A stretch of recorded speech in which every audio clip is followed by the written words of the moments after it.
આજે આપણે વાત કરીશું મેદસ્વીપણાની, મોટાપો આધુનિક યુગની ચિંતાજનક મહામારીની।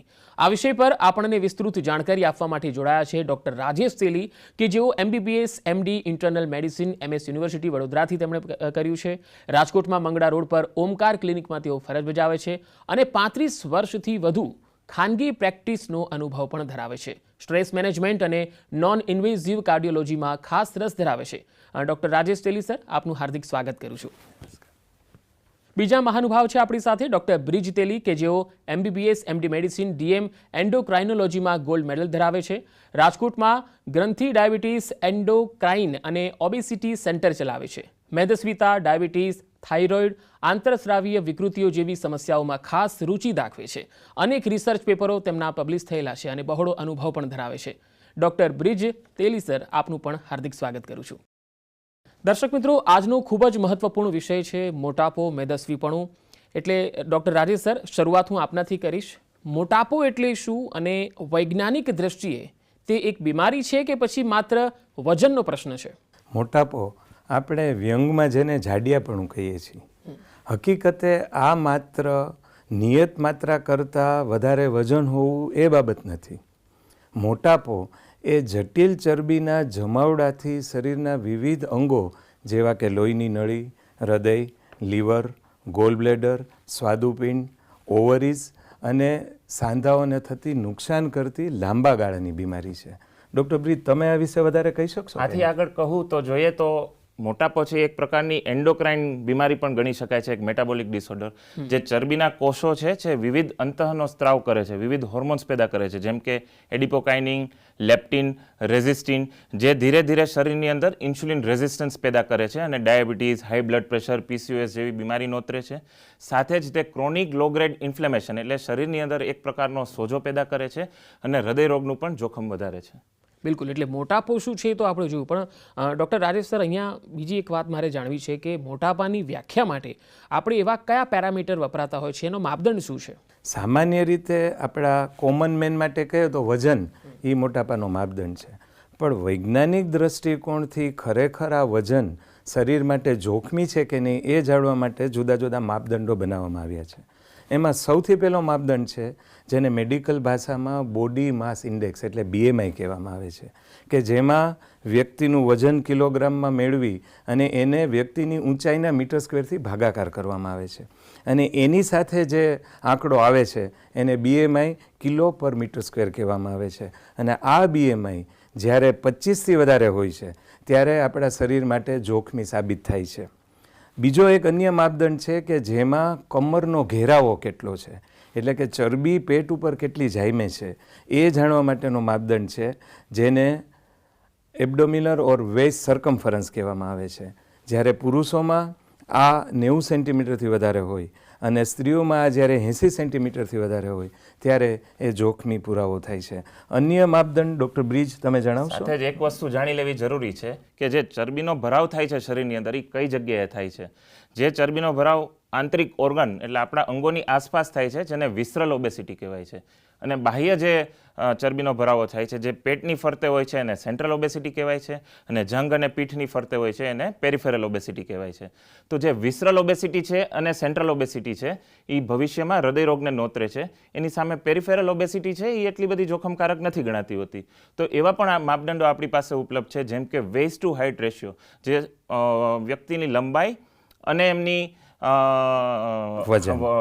વેસ્ટ સર્કમ્ફરન્સ એટલે જે એમનું જે ઘેરાવો છે પેટનો અને હાઇટ, એનો રેશિયો જો 0.5 થી વધારે થતો હોય છે તો જે વિસરલ ઓબેસિટીનું દર્શાવે છે। સાથે જ બોડી ફેટ ડિસ્ટ્રીબ્યુશન, જે મેં જણાવ્યું એ પ્રમાણે કઈ જગ્યાએ કેટલો ભરાવો થાય છે, તો આ બધા માપદંડો સાહેબે જણાવ્યા એ પ્રમાણે BMI છે, વેસ્ટ સર્કમ્ફરન્સ છે, વેસ્ટ ટુ હાઇટ રેશિયો છે અને ફેટ ડિસ્ટ્રીબ્યુશન, આ બધા સાથે મળીને વ્યક્તિનું સ્ટ્રેટિફિકેશન આપણે કરી શકીએ છીએ। હવે ડૉક્ટર રાજેશ સર, ખાસ કરીને ભારતીયોમાં અને એમાં આપણા ગુજરાતીઓમાં મોટાપાની આકસ્મિક વૃદ્ધિ થઈ રહી છે, તેની પાછળનું કારણ શું? આના માટેનું સૌથી અગત્યનું પરિબળ કહીએ ને તો આપણી જીવનશૈલી છે। અને હું મારા બધા વક્તવ્યોમાં ઘણીવાર કહું છું કે આહાર, વિહાર અને વિચાર, વર્તમાન સમયની અંદર આ 3 બાબતો આપણા નિયંત્રણમાં નથી। પહેલાં આહારની વાત કરીએ, આપણે ગુજરાતીઓ અને સૌરાષ્ટ્રવાસીઓ ચરબીયુક્ત ફાફડા, ગાંઠિયા, જલેબી આ પ્રકારનું અને પ્રોસેસ ફૂડ, ફાસ્ટ ફૂડ આ પણ અત્યારના વર્તમાન સમયમાં આપણા ખોરાક માટેની મોટી સમસ્યા છે, જે મોટાપાને આમંત્રણ આપે છે. એટલે આહારની વાત થઈ. વિહારને આપણે કસરત સાથે જોડીએ. વર્તમાન સમયની અંદર આપણું જીવન સંપૂર્ણપણે બેઠાડું થઈ ગયું છે, એટલે જીવનમાં કસરતનો અભાવ છે, જે મોટાપાને આમંત્રણ આપે છે. અને વિચાર અને તણાવ, જે વર્તમાન સમયમાં આપણી જે પ્રગતિ માટેની દોડ છે, સ્પર્ધાત્મક જીવન છે, એનો તણાવ, અને બીજો તકનીકી તણાવ જેને ટેકનો સ્ટ્રેસ કહેવાય છે, કે જેમાં ઇન્ટરનેટ, કોમ્પ્યુટર અને મોબાઈલનો અતિરેક એ આડકતરી રીતે મોટાપા અને ઘણી બધી બીમારીઓને આમંત્રણ આપે છે.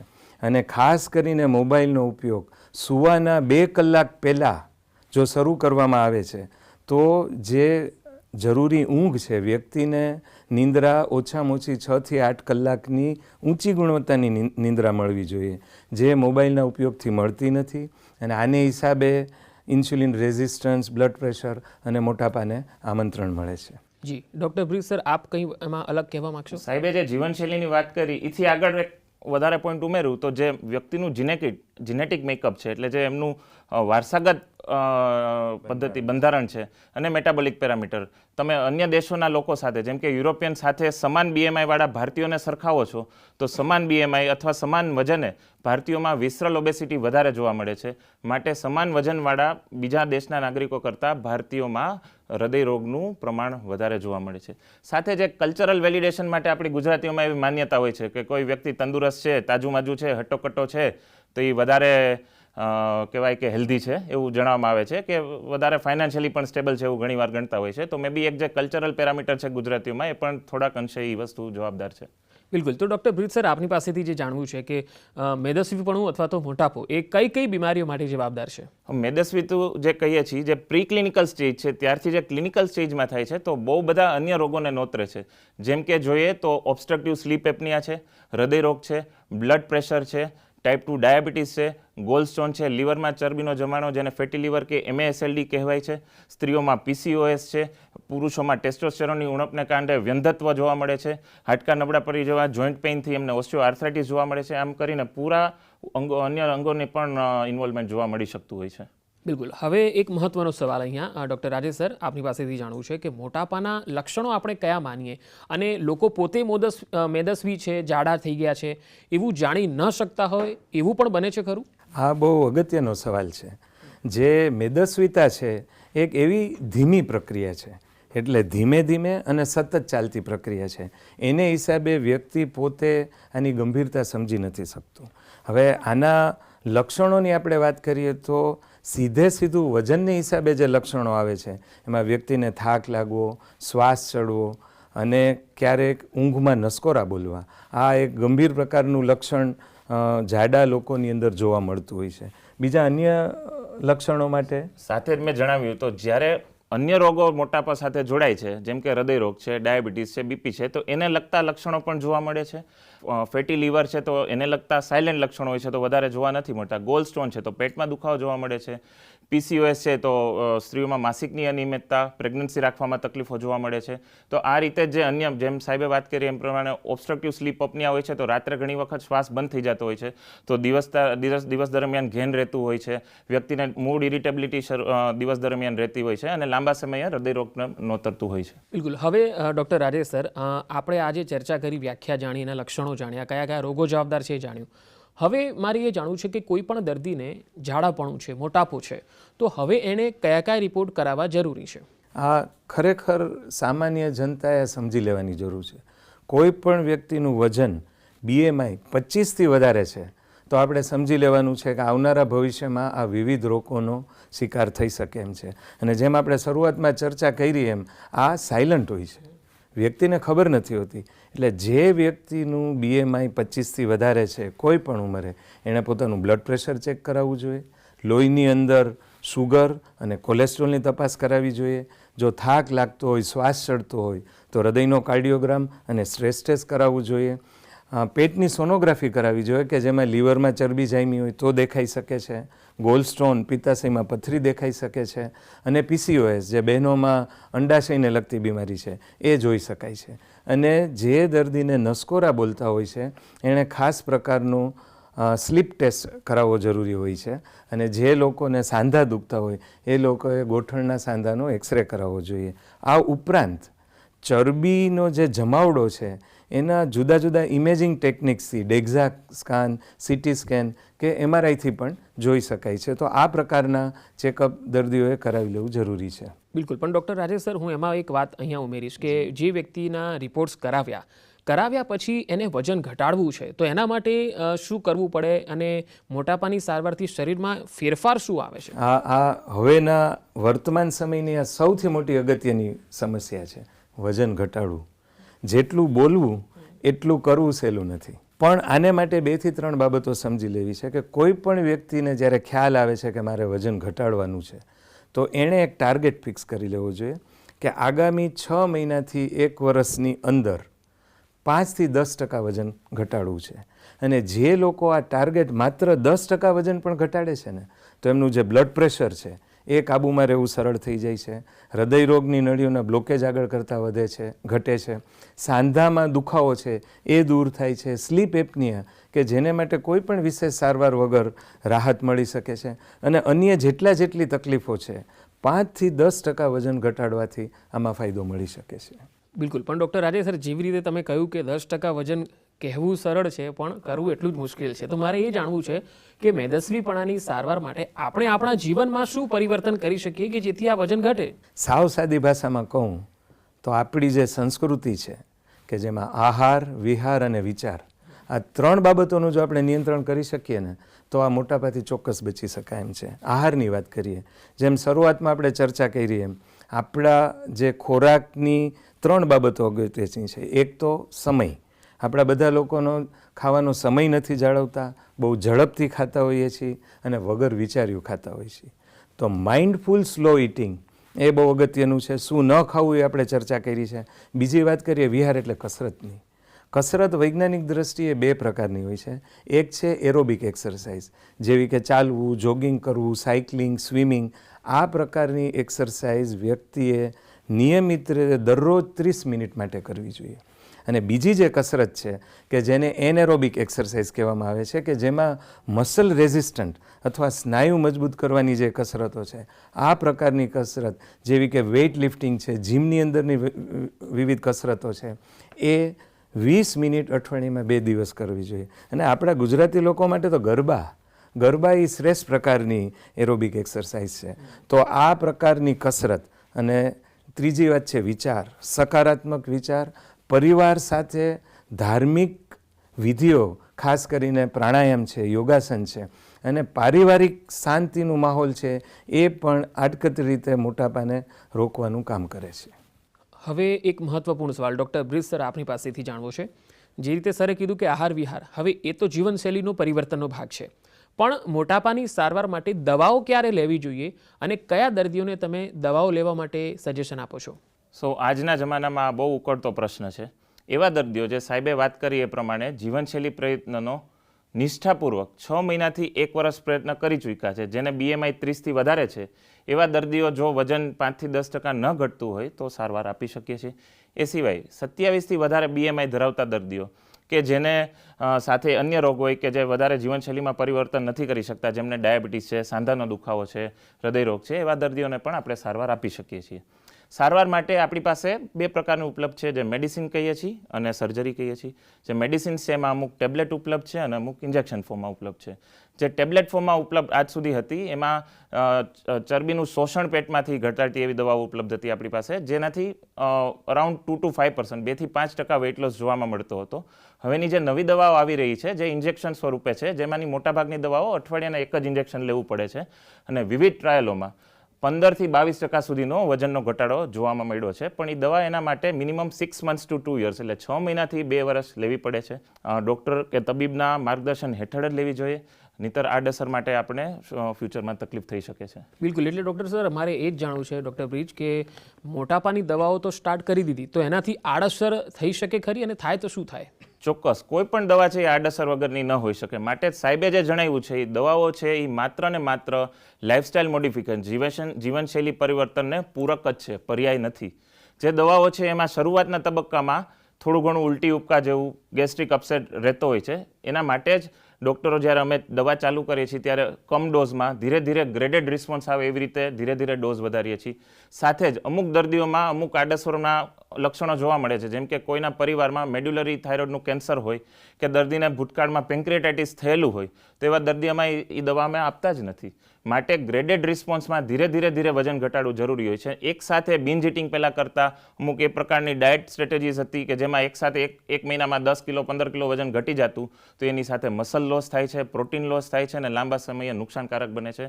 માટે સાયન્ટિફિક સલાહ હેઠળ જ ગ્રેડેડ રિસ્પોન્સમાં ધીરે અમુક પેરામીટર મોનિટર કરતા જવાના, BMI મોનિટર કરતું જવાનું અને એક સાથે વધારે વજન લોસ ન થાય એ ધ્યાનમાં રાખીને જ દવા દેવી જોઈએ છે. બિલકુલ. પણ ડૉક્ટર બ્રિજ સર, અહીંયા સવાલ એ છે કે જે કોઈ હમણાં તમે કીધું કે 6 મહિનાથી 2 વર્ષ સુધી અમુક દવાઓ કે ઇન્જેક્શન લેવા પડે જેનાથી એ દવા વજન ઓછું થાય, પણ દવાના ઇન્જેક્શન માનો કે 2 વર્ષ પછી એણે બંધ કરી દીધા, તો એના પછી એના વજનની સ્થિતિ શું હોય છે? કોઈ પણ દવા સ્ટાર્ટ કરતાં પહેલાં અમે આ જ વસ્તુ સમજાવવામાં આવે છે કે દવા તમે જ્યારે બંધ કરશો 6 મહિના, વર્ષ, 2 વર્ષ પછી, તો ફરીથી જો તમે જીવનશૈલી પરિવર્તન ચાલુ ન રાખીએ તો ફરીથી વજન વધવાનું જ છે. માટે હું ફરીથી એ જ વસ્તુ હું કહીશ કે જીવનશૈલીનું પરિવર્તન તમે જેટલો સમય દવા લ્યો છો, 6 મહિનો, 1 વર્ષ, 2 વર્ષ, એ સમયનો ઉપયોગ કરી થોડી એક્સરસાઇઝ કરતા થઈ જાઓ, શરીરને કેળવી દો, થોડું વજન ઘટશે, મોટિવેશન મળશે. સો ધેટ તમે જ્યારે દવા 2 વર્ષે બંધ કરો છો ત્યારે તમે એટલી જીવનશૈલીમાં પરિવર્તન લાવી ચૂક્યા હો કે જેટલો તમે વજનનો ઘટાડો તમે મળ્યો છે તમને દવાના ઉપયોગથી, એ ફર્ધર તમે એટલીસ્ટ એટલો ટકાવી શકો અને ભવિષ્યમાં વજન વધતા અટકાવી શકો. જી ડૉક્ટર બ્રિજ સર, આ તો મોટાપાની સારવારમાં મેડિસિનથી સારવારની વાત થઈ. હવે બીજો એક ભાગ છે ઓપરેશન કે સર્જરીનો, તો એની જરૂર ક્યારે પડે? કેવા દર્દીઓને સર્જરી કરાવવી પડે?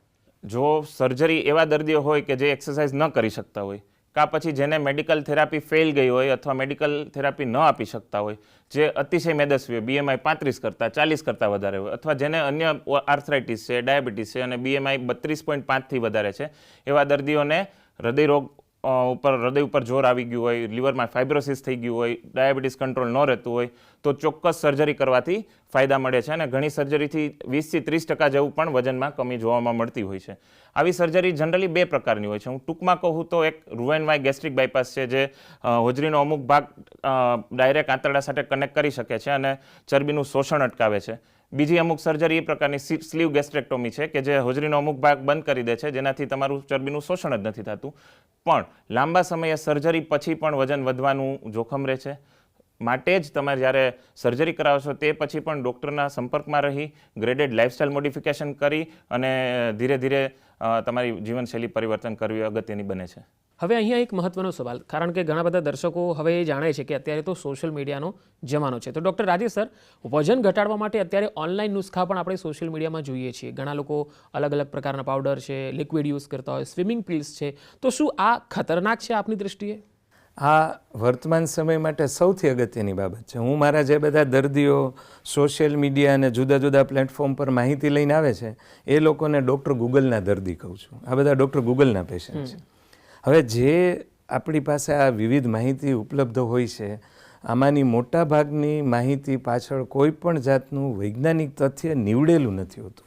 આજે એલોપેથી સાયન્સ, મેડિકલ સાયન્સ જે સારવાર આપે છે સમાજને, એની પાછળ બહુ ઊંડાણપૂર્વકનું સંશોધન, રિસર્ચ, એક્સપેરિમેન્ટેશન અને ટ્રાયલ્સ એટલે શરૂઆતમાં કોઈ પણ એક દવા જ્યારે સમાજને મૂકતા પહેલાં એનો પ્રાણી ઉપર અખતરો કરવામાં આવે છે, વોલિન્ટિયર્સ ઉપર કરવામાં આવે છે અને વર્ષો સુધીની ટ્રાયલ પછી બહોળી સંખ્યાના દર્દીઓમાં ઉપયોગ પછી એને સ્વીકૃતિ આપવામાં આવે છે. જ્યારે આ બધી જુદી જુદી પદ્ધતિઓ છે એની પાસે કોઈ વૈજ્ઞાનિક તથ્ય કે લાંબા ગાળાની ટ્રાયલ્સ નથી હોતી અને એટલે જ આ બધી ઘણી બધી પદ્ધતિઓની અંદર થાઇરોઇડ એક્સરેટ, હોર્મોન ઓબ્સ્ટેકલ્સ અને આવી જુદી જુદી અમુક દવાઓની અંદર ધાતુઓનો ઉપયોગ લેવામાં આવતો હોય છે, જે ખરેખર નુકસાનકારક નીવડી શકે છે. અને આપણે ઘણા એવા ઉદાહરણો જોઈ છીએ કે આવા વિગરસ સારવારનો ઉપયોગ કરનારમાં ક્યારેક એકાએક તબિયત બગડી જતી હોય છે, એવું પણ જોવા મળતું હોય છે. તો આ પ્રકારની સારવાર માટે ચોક્કસ આપણે લાલ બત્તી ધરવી જોઈએ. ડૉક્ટર બ્રિજ સર, એક મહત્વનો સવાલ હવે એ છે, આપણે જે એડલ્ટ લોકો માટે તો વાત કરી, પણ અત્યારે આપણે જોઈએ છીએ કે ઘણા બધા નાના બાળકો છે એ પણ ખૂબ જાડા હોય છે અને નાનપણથી જ ઘણા બધા જાડા બાળકો હોય છે જે મોટા થાય છે તો વધારે જાડા થઈ જાય છે. તો બાળપણથી આપણે એવા બાળકોનું શું ધ્યાન રાખવું જોઈએ કે જેથી એમનું મેદસ્વીપણું ઓછું થાય અને આગળ જતાં એમને કોઈ ઇસ્યુ ન આવે? બાળકોમાં જોવામાં આવતી મેદસ્વીતા બે પ્રકારની હોય છે. અમુક જીનેટિક ઓબેસિટી કે હાઇપોથેલામિક ઓબેસિટી કહેવાય છે, જે કોઈ અન્ય રોગને કારણે થતી હોય છે. પણ આજકાલ જે બાળકોમાં મેદસ્વીતા જોવા મળે છે એ ફક્ત ને ફક્ત એક્સરસાઇઝની કમી. પહેલાંના જમાના હું નાનો હતો ત્યારે અમે પૂરા દિવસ ગ્રાઉન્ડમાં રમતા. આજના બાળકો પૂરા દિવસ મોબાઈલ લઈને, કાર્ટૂન જોવા, ટીવી લઈને બેઠા રહે છે. એક્સરસાઇઝ બને એટલી સાવ બંધ જેવી થઈ ગઈ છે આ જમાનામાં. Plus fried food, chips, readymade packet ખાતા થઈ ગયા છે બાળકો. એના કારણે નાનપણમાં બાળકોમાં પણ મેદસ્વીતા અતિશય ગંભીર રીતે જોવા મળવામાં આવી છે. અને એવા દર્દીઓને જ્યારે ભવિષ્યમાં બીજા રોગ થાય છે જે મોટાઓમાં જોવા મળે છે, જેમ કે ડાયાબિટીસ યંગ એજમાં થતો હોય છે, જે મોટાઓ કરતાં પણ વધારે હૃદય રોગનું અને અન્ય બીમારીને નોતરતું હોય છે. માટે નાના બાળકો માટે આ સૂચના ખૂબ અગત્યની છે કે તમે ટેકનો સ્ટ્રેસથી દૂર કરો બાળકોને. મોબાઈલ કમ્પલસરી દિવસમાં 1 કલાકથી વધારે ઉપયોગ નહીં કરવાનો એવી ગાઈડલાઇન્સ પણ હવે આવી ગઈ છે કે 30 મિનિટ્સ ટુ 1 અવરથી વધારે સ્ક્રીન ટાઈમ હોવો જ ન જોઈએ બાળકોને. માટે ફરીથી ગ્રાઉન્ડમાં જવું, ફરીથી બાળકને દોડતા કરવા, રમતા કરવા એ ભવિષ્યના મેદસ્વીતા અટકાવવા માટેનું મોટું ટૂલ છે આપણી પાસે. બિલકુલ. અહીંયા ડૉક્ટર રાજેશ સર, જે રીતે ડૉક્ટર બ્રિજ સરે વાત કરી, પણ મારે અહીંયા ઘણા બધા દર્શકો અને ઘણા બધા લોકોને મેં એવું કહેતા સાંભળ્યા છે કે અમે તો એવું કોઈ ખોરાક પણ નથી લેતા તેલવાળો અથવા ચરબીવાળો કોઈ ખોરાક નથી લેતા, બહારનું નથી ખાતા, છતાં પણ વજન વધી રહ્યું છે. તો આની પાછળ શું કારણ હોઈ શકે? આની પાછળ અમુક પ્રકારના હોર્મોન્સ જવાબદાર છે. આ આપણે વૈજ્ઞાનિક દ્રષ્ટિએ સમજીએ તો મોટાપો શું છે, આપણે જે કેલરી, જે ખોરાક લઈએ છીએ એ શક્તિ તરીકે ઉપયોગમાં આવે છે આપણી શરીરની વિવિધ પ્રવૃત્તિમાં અને એ વપરાય છે. એટલે આપણે જે કેલરી લઈએ છીએ ને વાપરીએ છીએ એનું ઇમ્બેલેન્સ થાય. એટલે તમે ખોરાકનો પ્રકાર ભલે સારો હોય પણ જ્યારે આવું ઇમ્બેલેન્સ થાય છે ત્યારે આ વધારાની શક્તિ ચરબીના કોષ તરીકે જામવા માંડે છે, જેને એડિપોસાઇટ કહેવામાં આવે છે. અને એમાં એવા પ્રકારના હોર્મોન બને છે કે જે વજન વધારવામાં ભાગ ભજવે છે. એટલે ઘણા મારા દર્દીઓ કહેતા કે સાહેબ ખાતી કાંઈ નથી પણ હવાથી વજન વધે છે. આવા લોકોને તણાવ અને સ્ટ્રેસ હોર્મોન છે એ વજન વધારવામાં ભાગ ભજવતું હોય છે. બિલકુલ. હવે આ બંનેને એક છેલ્લો સવાલ પૂછવા માંગીશ ડૉક્ટર બ્રિજ સર. આજની જે આપણે ચર્ચા કરી, ખૂબ જ મહત્વપૂર્ણ પાસું, મેદસ્વીપણું શું છે, એના લક્ષણો શું છે, આપણે કેવી રીતે એમાંથી બચવું, એના કયા કયા રોગો છે અને સારવાર શું છે. હવે વાલીઓને અને અમારા દર્શકો જે જોઈ રહ્યા છે એમના માટે આજના કાર્યક્રમના અંતમાં આપની કોઈ એવી ટિપ્સ, કોઈ સૂચન આપવા માગશો? બાળકોને બ્રિજભાઈ આપશે. વાલીઓને મારું નમ્ર વિનંતી છે કે આપણો આહાર, વિહાર અને વિચાર નિયંત્રિત કરીએ. આપણા દેશની સંસ્કૃતિમાં જે આહાર, સંતુલિત આહાર, જે પ્રકારનો આહાર આપણને સૂચવે છે, નિયમિત કસરત અને મનની શાંતિ, પરિવાર સાથેનું જોડાણ, મનની શાંતિ અને આપણી જીવનશૈલી એટલી સકારાત્મક બનાવીએ તો મોટાપો, બ્લડ પ્રેશર, ડાયાબિટીસ કે હૃદય રોગની આપણે ચિંતા કરવાની જરૂર નથી. Doctor bridge sir. ઓફકોર્સ આપણી પાસે દવાઓ ઉપલબ્ધ ચોક્કસ છે, પણ એ દવાઓ આડઅસર થઈ શકે છે. ભવિષ્યમાં દવા બંધ કરવાથી વજન વધી શકે છે. માટે દવાઓ છે એ ખાલી એક અલ્ટરનેટ તરીકે યુઝ નથી કરવાની, જીવનશૈલી પરિવર્તનની સાથે જ કરવાની છે ઉપયોગ. યુવાનોને એ જ સંદેશ છે, મોબાઈલ મૂકો, મેદાન પકડો. એટલે ભવિષ્યમાં એક્સરસાઇઝ વધારશું, એનાથી ચોક્કસ આપણે મેદસ્વીતા ઘટાડી શકશું અને જરૂર પડે તો દવાઓ ઉપલબ્ધ છે એનો આપણે પ્રોપર માર્ગદર્શન હેઠળ ચોક્કસ લિમિટેડ ડ્યુરેશન માટે ઉપયોગ કરી શકશું. બિલકુલ. તો ડૉક્ટર રાજેશ તેલી અને ડૉક્ટર બ્રિજ તેલી, આપે આજે ખૂબ જ સુંદર માર્ગદર્શન આપ્યું મોટાપો અને તેની કેવી રીતે એ આપણા પરિવારને, પરિવારના સભ્યો ઉપર એ અસર કરી શકે છે અને આપણને કયા કયા રોગોનો શિકાર બનાવી શકે છે. Doctor Rajesh, doctor bridge sir, આપ બંનેનો ખૂબ ખૂબ આભાર. અમારી સાથે જોડાયા, દર્શકોને માહિતી આપી તે માટે થેન્ક યુ સો મચ. નમસ્કાર.